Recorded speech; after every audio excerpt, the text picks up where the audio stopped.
Video like जरूर कर लीजिए और ऐसे वीडियो लगातार फ्री में पाने के लिए चैनल को तुरंत सब्सक्राइब कर लीजिए और बेल आइकन को जरूर टैप कर लीजिए ताकि आगे भी सारे वीडियो आपको मिलते रहे। यूट्यूब में फॉलो करते हैं तो प्लीज ये वाला फ्री टेलीग्राम चैनल जरूर ज्वाइन कर लीजिएगा। सारे नोटिफिकेशन सारे अपडेट यहीं पे आते हैं, ध्यान रखिए। Hello everyone, welcome you all to study for civil services। देखो, अब हम लोग जनवरी 2025 से पीआईबी की मैगजीन समरी को कवर करेंगे और ये वीडियो करीब करीब आधे घंटे की रहेगी।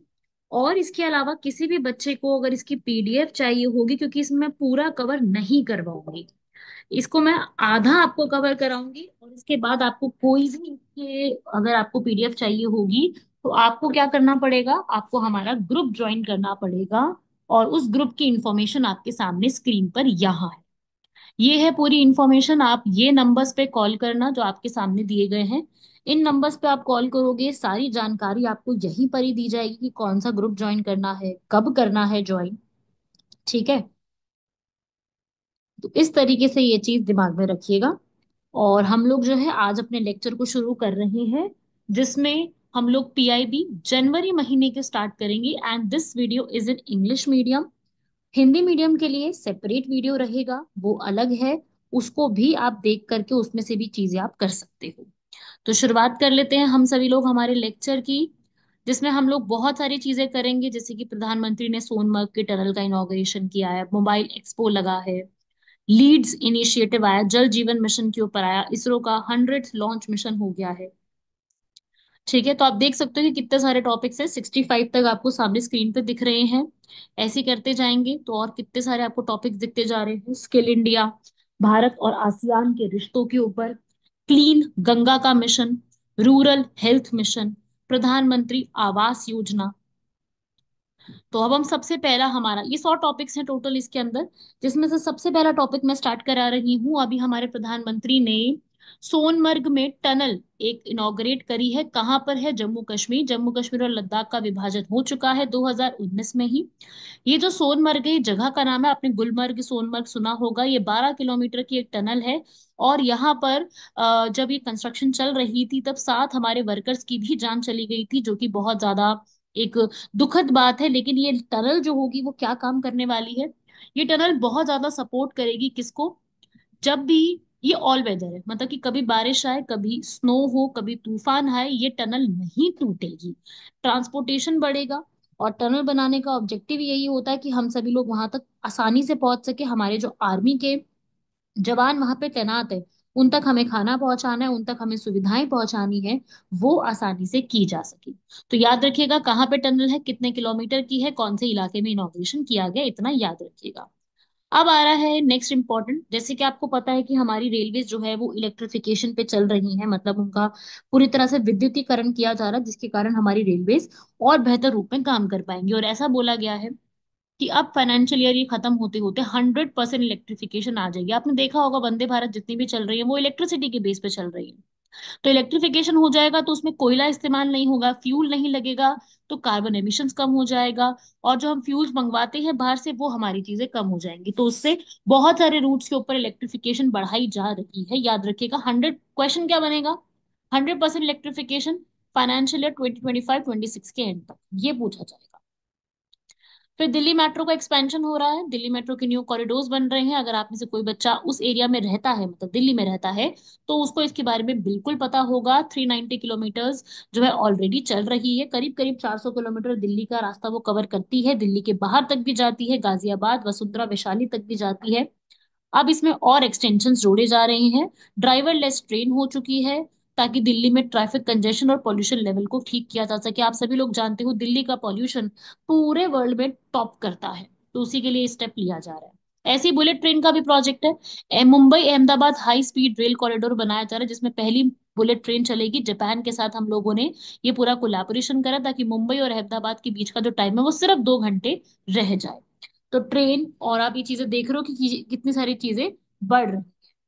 ऐसा ही आता है अगला पीएलआई स्कीम। पीएलआई का मतलब होता है प्रोडक्ट लिंक्ड इंसेंटिव। अगर आप किसी एक पर्टिकुलर प्रोडक्ट को जो सरकार के अंडर आता है, उसको अगर आप सेल करने के लिए या उसकी जो भी बेहतरी होती है उसके लिए काम करते हो, तो सरकार उसके लिए क्या प्रोवाइड करती है? इंसेंटिव्स देती है। तो उसी पीएलआई स्कीम के लिए आपको काम मतलब दिया गया, 24 कंपनी सरकार ने सिलेक्ट करी है, जो कि क्या बनाएंगी, एसीज और एलईडी लाइट्स। ठीक है, एलईडी लाइट्स को बनाएंगे, जिसमें सर जो पूरा इन्वेस्टमेंट है, कंपनीज करीब करीब 3,500 करोड़ का इन्वेस्टमेंट करेंगी, जिससे एम्प्लॉयमेंट भी इंक्रीज होगा, और साथ ही वाइट गुड्स जो होते हैं इनमें हम लोग बेहतर अपने आप को बना पाएंगे। अगला, डिपार्टमेंट ऑफ कॉमर्स ने एक प्रोजेक्ट लॉन्च किया है जिसका नाम है डायमंड इंटरेस्ट ऑथराइजेशन स्कीम। इसमें क्या होगा, डायमंड की इंडस्ट्री को हमारे भारत में इंप्रूवमेंट मिलेगी। हम अब वैसे भी हम लोग अभी टॉप तो नहीं करते डायमंड इंडस्ट्री में, लेकिन ये इंप्रूवमेंट कराएगा, तो ये छोटा सा फैक्ट याद रखिएगा, ज्यादा बड़ी चीज नहीं थी ये वाली। अगला है, ये वाला काफी इंपॉर्टेंट है, 19 जनवरी को हुआ था Bharat mobility global expo. Transportation की सारी चीजें यहाँ पे दिखाई गई थी, जो आने वाली और जितनी भी हमारी मतलब आप कह लो कि जो आने वाली हमारी जितनी भी वो है ना कि किसे क्या कहते हैं, गाड़ियां हैं जो, वो यहाँ पे ऑर्गेनाइज किया गया था। कहाँ किया था, भारत मंडपम यशोभूमि द्वारका दिल्ली में किया गया था। ठीक है, भारत मंडपम में किया गया, एक यशोभूमि में किया गया, और एक वहां पर ग्रेटर नोएडा में भी किया गया था। तो अलग अलग जगह पे ये ऑर्गेनाइज किया गया था। ठीक है, याद रखो, आपने देखा ही होगा जरूर, बहुत सी वायरल हुई थी इसकी पिक्चर्स कि नई नई कौन सी गाड़ियां आने वाली है। फिर डीपीआईआईटी ने जो है वो वेंचर्स को स्टार्ट करा है एक्सपेंशन स्टार्टअप्स करने के लिए। डीपीआईआईटी क्या है, department of promotion of industrial trade and industrial trade. ठीक है, ताकि जो है हमारे इकोसिस्टम को और स्टार्टअप सिस्टम को बढ़ाया जा सके। फिर हमारे जो एक मिनिस्टर हैं श्री पीयूष गोयल, उन्होंने लीड्स प्रोग्राम स्टार्ट किया। लीड्स की फुल फॉर्म क्या है, logistic ease across different states. ये रिपोर्ट है जिसमें इंडियन स्टेट्स की जितनी भी लॉजिस्टिक्स परफॉर्मेंसेस होगी उसको इम्प्रूव किया जाएगा, लॉजिस्टिक्स को इंक्रीज करने के लिए। मतलब होता है ना कि एक जगह से दूसरी जगह सामान पहुंचाना, ट्रांसपोर्टेशन करने, लॉजिस्टिक्स में बड़ा खर्चा आता है। तो कैसे इंप्रूव कर सकते हैं, एक ही सामान को किस तरीके से वहां से यहाँ से वहां ट्रांसपोर्ट करना, ये चीजें की जा सकती है, तो उसके लिए ये वाला स्टेप लिया गया है।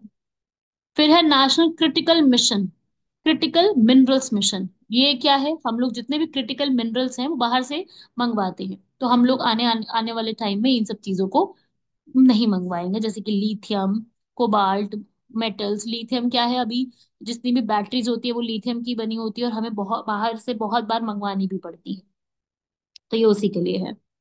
फिर आता है जल जीवन मिशन। जल जीवन मिशन हमारा चल ही रहा है, ठीक है। अब इसी के तहत हम जो बुंदेलखंड इलाका है, बुंदेलखंड जो कि बहुत बड़ा इंडिया का ड्रॉट प्रोन रीजन है, वहां पर टैप वाटर सभी को सुविधाएं दी जाएंगी। इस मिशन के तहत सभी तक वहां चीज पहुंचाई जाएगी। बुंदेलखंड आपको साउथ यूपी और नॉर्थ एमपी के रीजन में मिलेगा। इसलिए 16 लाख हाउस होल्ड्स में जो है क्लीन और पोर्टेबल वाटर, पोर्टेबल मीन्स जो वो पी सकते हैं, वो वाटर यहाँ पे प्रोवाइड कराया जाएगा, ताकि वहां पर वाटर स्कार्सिटी और ड्रॉट की सिचुएशन है वो सुलझाई जा सके। फिर महाकुंभ 2025, यहाँ पर इसी में ही महाकुंभ 2025 में भी दिखाई गई है बुंदेलखंड के बारे में चीजें, जहाँ पे वाटर कंजर्वेशन और बुंदेलखंड के वाटर प्रोजेक्ट को दिखाया गया था। तो ये छोटा सा फैक्ट है, इसमें कोई ज्यादा बड़ी चीज नहीं, याद करिएगा इसको। 56,000 स्क्वायर किलोमीटर के डेंस फॉरेस्ट प्रयागराज में मियावाकी टेक्निक से यूज किए गए हैं। प्रयागराज जिसका पुराना नाम इलाहाबाद हुआ करता था, वहां पर जो है ये स्मॉल स्पेसेस में जो है पूरी एयर क्वालिटी को इम्प्रूव करने के लिए, बायोडाइवर्सिटी को इम्प्रूव करने के लिए, एनवायरनमेंट के गोल्स को इम्प्रूव करने के लिए प्रयागराज में ये चीज करवाई गई। मियावाकी टेक्निक जापान की टेक्निक है। फिर यहाँ पर प्रयागराज में ग्रीन महाकुंभ, एनवायरमेंटल चैंपियंस को बुलाया गया था। इसरो का 100th नंबर का लॉन्च मार्क हो गया है स्पेस एक्सप्लोरेशन में। और जब उन्होंने 100th नंबर की सैटेलाइट भेजी है, GSLV F15 NVS-02 रॉकेट। तो ये सिंपल याद रखिएगा, 100 साल, 100 साल नहीं हुआ, 100th लॉन्च कंप्लीट हुआ है। इसीलिए हमारे प्रधानमंत्री ने उन्हें कॉन्ग्रेचुलेट भी करा है, इसरो का, ताकि वो स्पेस में जो उन्होंने सैटेलाइट को डॉक करा, डॉक मतलब वहां पे प्लेस करा दिया है, उसी के लिए किया गया है। तो इंडिया की जो इतनी स्पेस एक्सप्लोरेशन कैपेबिलिटीज बढ़ती जा रही है, उसी के लिए है ISRO, Indian Space Research Organisation, जो कि गगनयान, मिशन मंगल, चंद्रयान 3, काफी सारी नई चीजों के लिए अभी ये जाना जा रहा है। फिर जेनोम इंडिया प्रोजेक्ट है। जेनोम इंडिया प्रोजेक्ट जो कि जीन डाइवर्सिटी को, हमारा जीन जेनेटिक डेटा जो है वो सारा इकट्ठा करके हमारे सामने तैयार कर। अगला है Bharat clean tech manufacturing platform. Bharat में ग्रीन टेक्नोलॉजीज को इम्प्रूव करने के लिए इंडिया में ग्रीन ट्रांजिशन आएगा। ट्रांजिशन का मतलब होता है इंडिया जो है वो एनवायरमेंटल चीजों के ऊपर ज्यादा बढ़ेगा, क्योंकि आपको पता है कि आज के टाइम पे हम लोग ईवीज को प्रमोट कर रहे हैं, क्लीन इनोवेशन को प्रमोट कर रहे हैं, जिससे हमारी जॉब क्रिएशन जो है वो बढ़ेगी। फिर इसके बाद इंडिया की पहली प्राइवेट सैटेलाइट कॉन्स्टलेशन लॉन्च की है पिक्सल स्पेस ने। इससे पहले भी जो है प्राइवेट सैटेलाइट्स लॉन्च की गई है, लेकिन ये सैटेलाइट का पूरा कॉन्स्टलेशन लॉन्च किया गया है पिक्सल स्पेस कंपनी के नाम से, जो कि हमारा एग्रीकल्चर, डिजास्टर मैनेजमेंट और एनवायरनमेंट का डेटा हमें इकट्ठा करके प्रोवाइड करेगी। तो ये छोटा सा फैक्ट है, याद रखिएगा। वैसे तो ये लेक्चर्स में और भी कवर किया गया है, मतलब वीकली करंट अफेयर्स में, पर यहाँ पे भी याद रखिएगा। फिर आता है नेवल कॉम्बैटेंट्स। जो हमारी नेवल, हमारी तीन ऐसी फ्रंटलाइन नेवल कॉम्बैटेंट्स है। कॉम्बैटेंट्स जो हमारे लिए लड़ाई लड़ती है, युद्ध पोत है हमारे। तीन है, INS Surat, INS means Indian naval ship Surat, Nilgiri, Vagshi. जिससे हमारी डिफेंस कैपेबिलिटीज बढ़ी है, तो उनके लिए यहाँ पर जो है पीएम ने इनको एक मतलब शाबाशी टाइप जो है वो दिया है। तो छोटा सा फैक्ट याद रखिएगा ये वाला। अगला आता है आईसीजी, इंडियन कोस्ट गार्ड, और इंडोनेशिया का कोस्ट गार्ड। हमारा इंडिया का कोस्ट गार्ड और इंडोनेशिया का कोस्ट गार्ड जो है वो 3 साल के लिए अपना जो मेमोरेंडम ऑफ अंडरस्टैंडिंग है उसको रिन्यू कर रहा है। मेमोरेंडम ऑफ अंडरस्टैंडिंग का मतलब होता है दोनों कंट्रीज एक दूसरे के साथ मिल बांट के अपनी चीजों को बढ़ाएंगे आगे, मैरीटाइम सिक्योरिटी, जॉइंट एक्सरसाइजेस को इम्प्रूव करेंगे। इंडिया और इंडोनेशिया, इनके साथ हमारी गरुड़ शक्ति एक्सरसाइज भी कंडक्ट की जाती है। और साथ में इस कॉपरेशन में ये होगा कि कोई भी पायरेसी होती है ना, पायरेसी का मतलब कि कभी भी अटैक हो जाता है, ठीक है, मतलब जो लोग अटैक कर देते हैं, शिप को लूटपाट मचाते हैं, स्मगलिंग करते हैं, इलीगल फिशिंग, ये दोनों ही जो कोस्ट गार्ड है दोनों कंट्रीज के, वो एक दूसरे के साथ मिलकर के इस चीज को निपटारे के रूप में देखेंगी और इसको ठीक करने की पूरी पूरी कोशिश में लगी रहेंगी।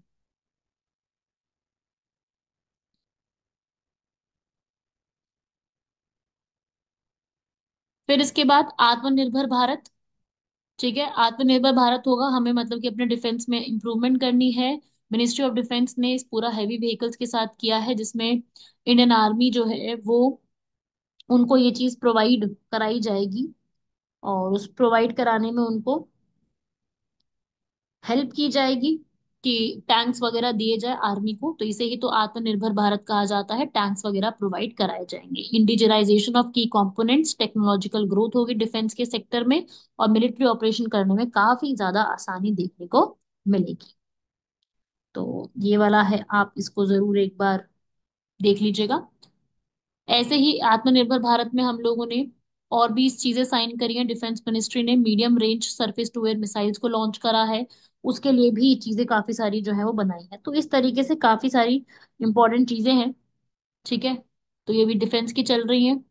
डिफेंस की जैसे कि कैबिनेट ने प्रधानमंत्री फसल बीमा योजना में जो है और मॉडिफिकेशंस करवाए हैं क्रॉप इंश्योरेंस के ऊपर। फिर ground level credit disbursement, credit को डिसबर्स करना, क्रेडिट मतलब कि जो भी अमाउंट आता है उसको कैसे डिसबर्स किया जाएगा, उसके लिए है। उसके बाद ये एक डेटा आया है हमारे पास, इंपॉर्टेंट डेटा है। केसीसी आपको पता है, किसान क्रेडिट कार्ड जिन्हें कहते हैं, टोटल 7.75 करोड़ किसान क्रेडिट कार्ड जो है वो मार्च 2024 तक बांटे जा चुके हैं, ताकि फार्मर जो है वो लो रेट पे, इंटरेस्ट जो है रेट पे ले सके यहाँ पर। उन्हीं के लिए ये फायदा जो है वो दिया गया है, ठीक है, केसीसी। फिर इसके बाद हमारा national turmeric board. Turmeric board के लिए आज तक भी कोई हल्दी के लिए बोर्ड नहीं था। हमारे पास कॉटन का बोर्ड है, हमारे पास टी का है, हमारे पास जूट का है, हमारे पास स्पाइसेस का है, लेकिन कॉटन का, टर्मरिक का नहीं था।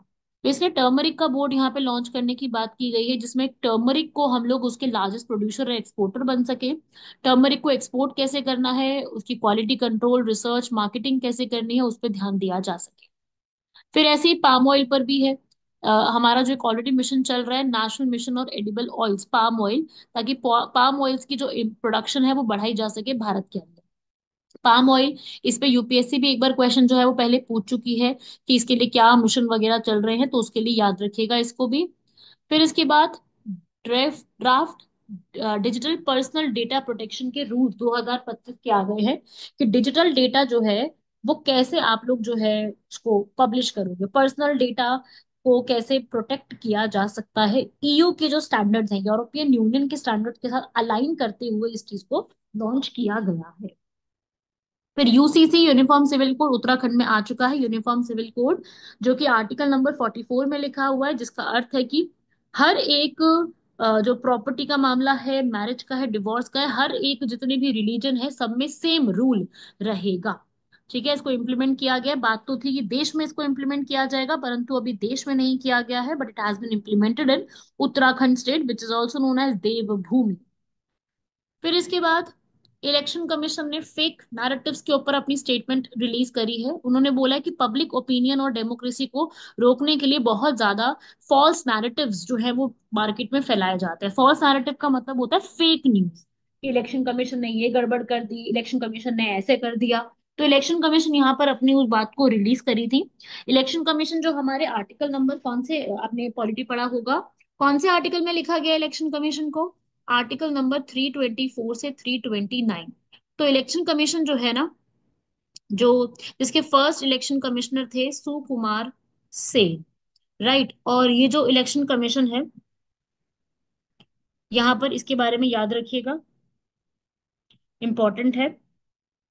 और ये जो है ये 25 जनवरी 1950 को बनी थी, इसलिए 25 जनवरी को हम लोग क्या मनाते हैं? नेशनल वोटर्स डे, जिसमें वोटर्स को एजुकेट किया जाएगा, फॉल्स नैरेटिव जितने भी फैलाए जा रहे हैं उसको कंट्रोल किया जाएगा।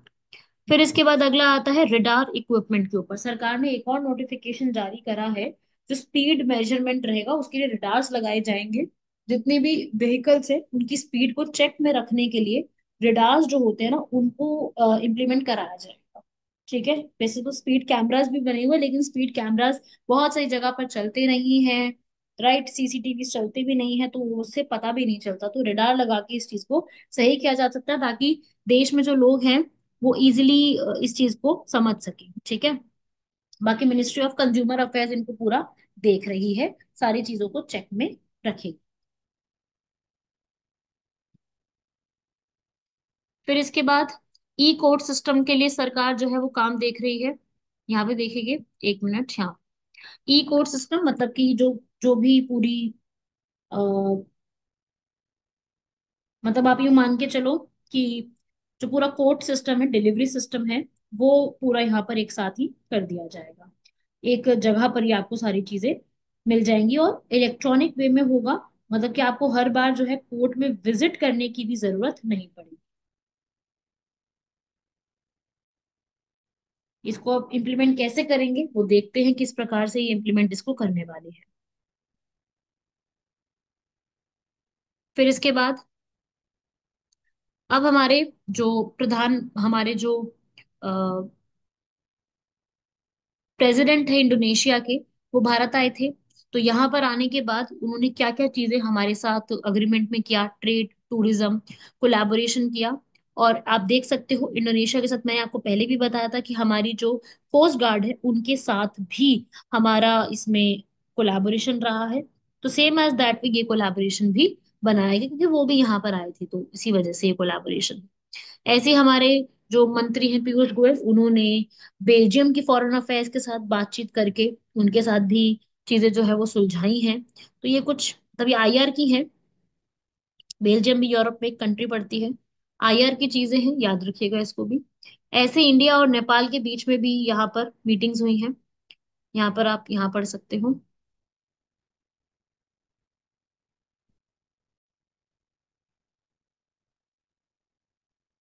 यहाँ पे रीड करोगे इंडिया और नेपाल, क्योंकि इंडिया और नेपाल के अंदर बहुत सारे प्रॉब्लम्स जो है वो चल रहे हैं दोनों कंट्रीज के बीच में, राइट।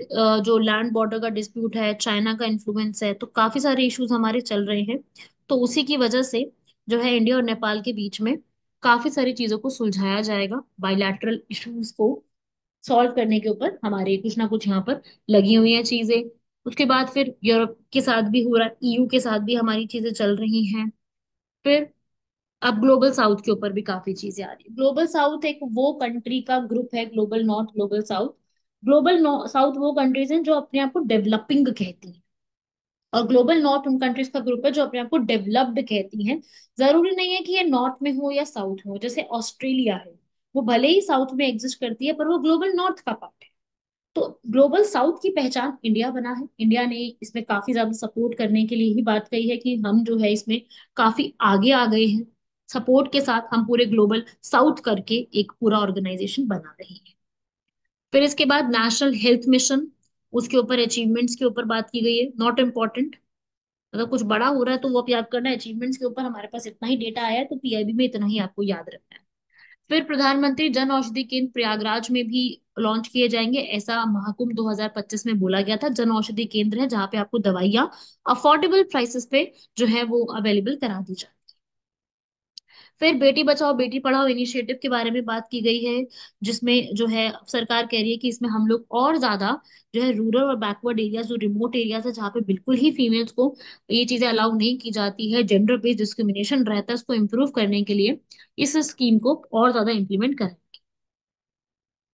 फिर नेशनल डिजिटल हेल्थ मिशन, इसमें भी नई नई इनिशिएटिव्स को इंट्रोड्यूस कराया जा रहा है। नई नई फैक्ट्स को, नई नई चीजों को इंट्रोड्यूस करा के इसको एक बेहतर हेल्थ मिशन के रूप में लागू करने की बात चल रही है। इंडिया के साइंटिस्ट ने इंडिजिनियस क्वांटम कंप्यूटिंग चिप बनाई है, मतलब बनाने की तैयारी है। सेमीकंडक्टर मिशन, ये तो बहुत ज्यादा इंपॉर्टेंट है, आई होप सभी लोगों ने जरूर सुना होगा। इस पे पूरी R&D चल रही है, मतलब रिसर्च एंड डेवलपमेंट चल रहा है। और बहुत कोशिश की जा रही है कि हमारे देश में जो है पूरा R&D को इम्प्रूव कराया जा सके, इसमें ही और ज्यादा इसको बेहतर करें। तो ये चीजें जो है वो काफी ज्यादा चल रही है न्यूज में। ठीक है, इंडिया सेमीकंडक्टर मिशन, ताकि सेमीकंडक्टर में इंडिया जो है वो अपने आप को आगे लेके आ सके।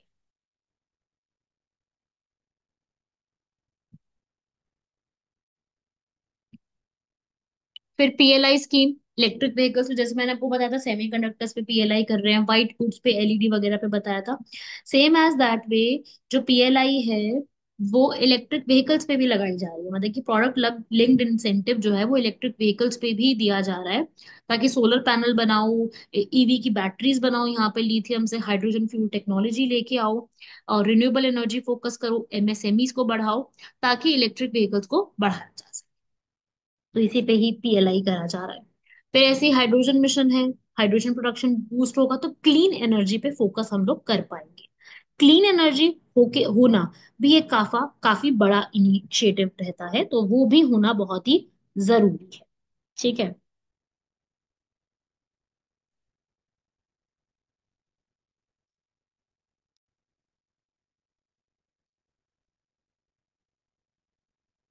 फिर इसके बाद रोपवे डेवलपमेंट। रोपवे का मतलब क्या होता है, जितने भी हिली एरियाज हैं वहां पे केबल कार और रोपवेज बनाएंगे तो बेहतर रहेगा। इसे पर्वतमाला के नाम से भी जाना जाता है।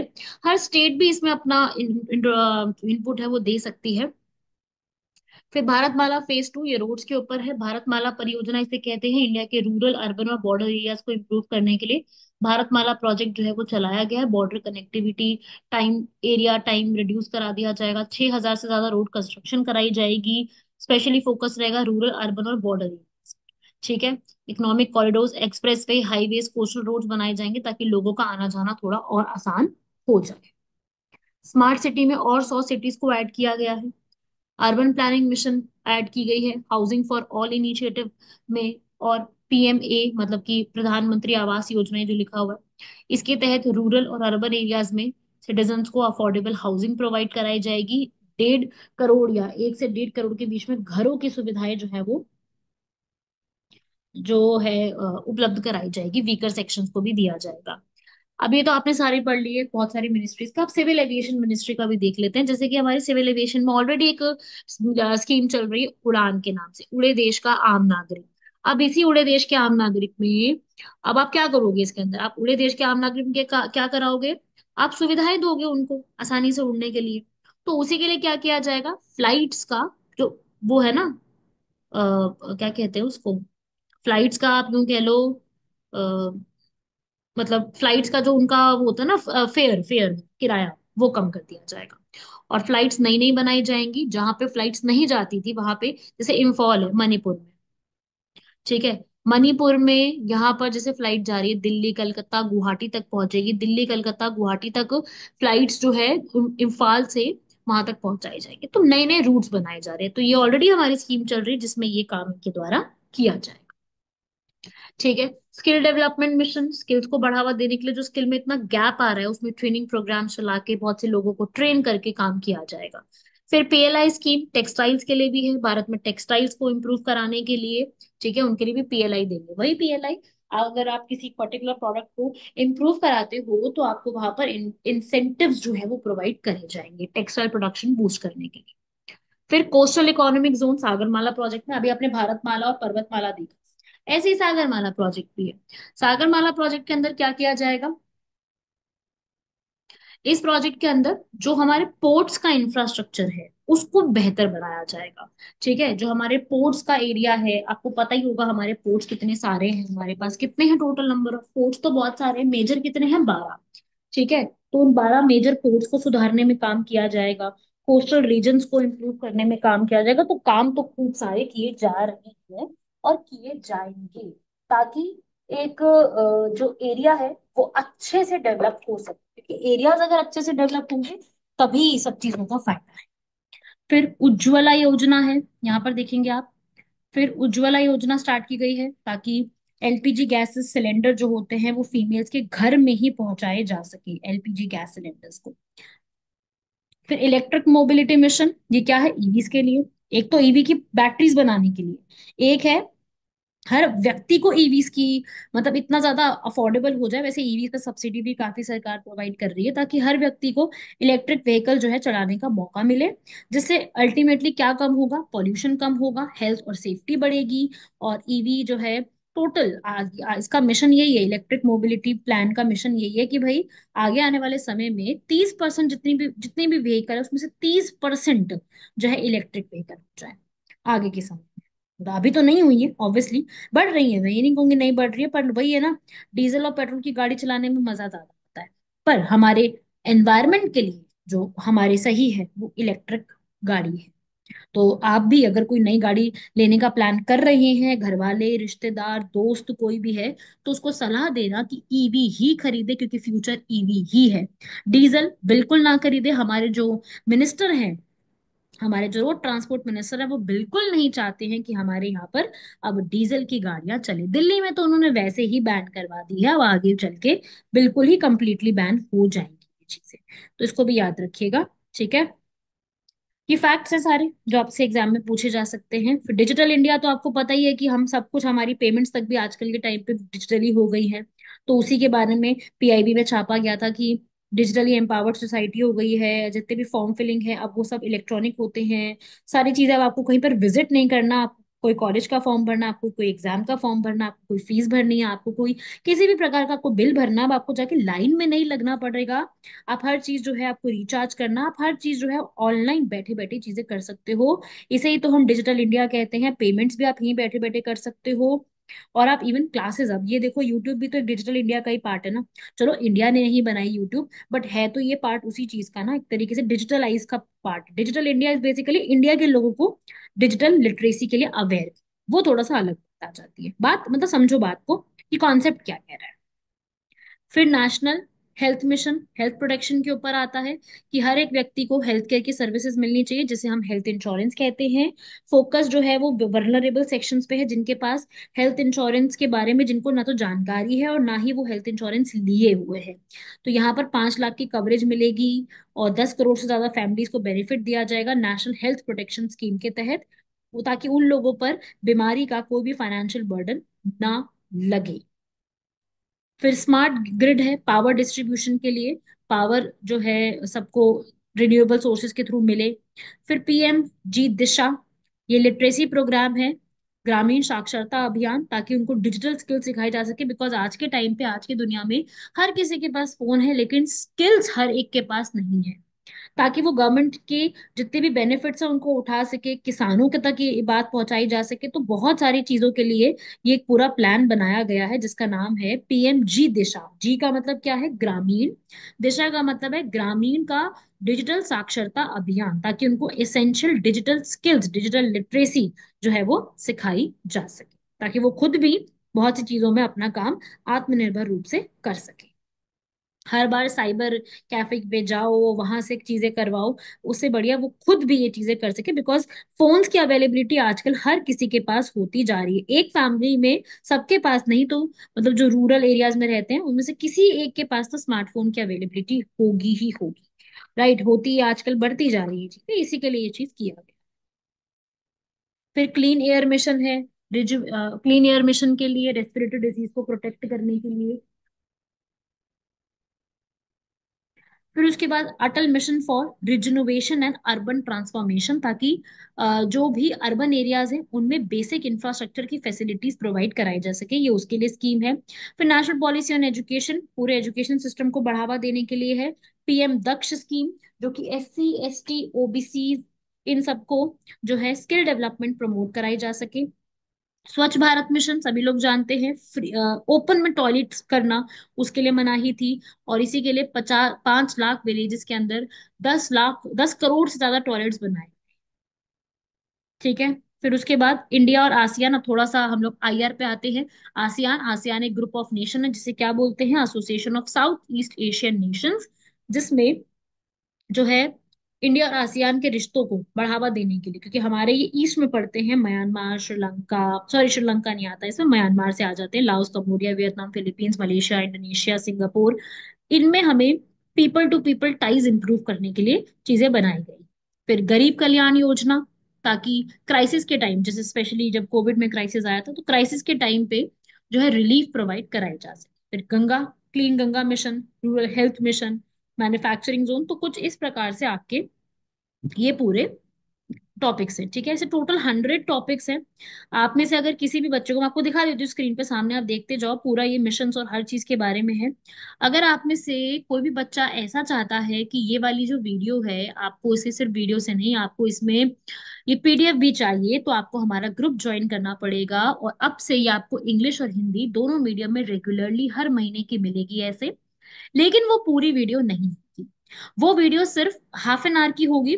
कुछ बेसिक जो है स्टार्टिंग के मैं टॉपिक्स कवर कराऊंगी आपको, जैसे मैंने अभी आपको कवर करा दिए हैं।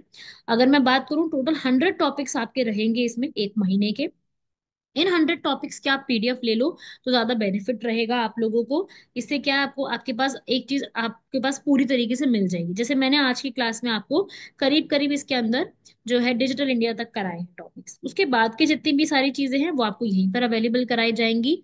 तो आप सभी लोगों से ये रिक्वेस्ट है, ये पूरी समरी के लिए आपको कुछ नहीं करना है, आपको इन दिए गए नंबर्स पे कॉल करना है, आपके सामने नंबर्स दिए हुए हैं, इनको कॉल करो, सारी इन्फॉर्मेशन यहीं से ले लो। हमारे बहुत से जो है जो भी एग्जाम आप कर रहे हो, आप कोई भी स्टेट पीसीएस का एग्जाम कर रहे हो, जैसे कि यूपीपीएससी बीपीएससी यूकेपीएससी, उड़ीसा का है, छत्तीसगढ़ का है, मध्य प्रदेश का है, मेंस है, प्री है, सभी एग्जाम में काम आएगा। और साथ साथ यूपीएससी की भी तैयारी कर रहे हो तो सीडीएस एनडीए सीएपीएफ ईपीएफओ सभी एग्जाम में ये चीज काम आएगी।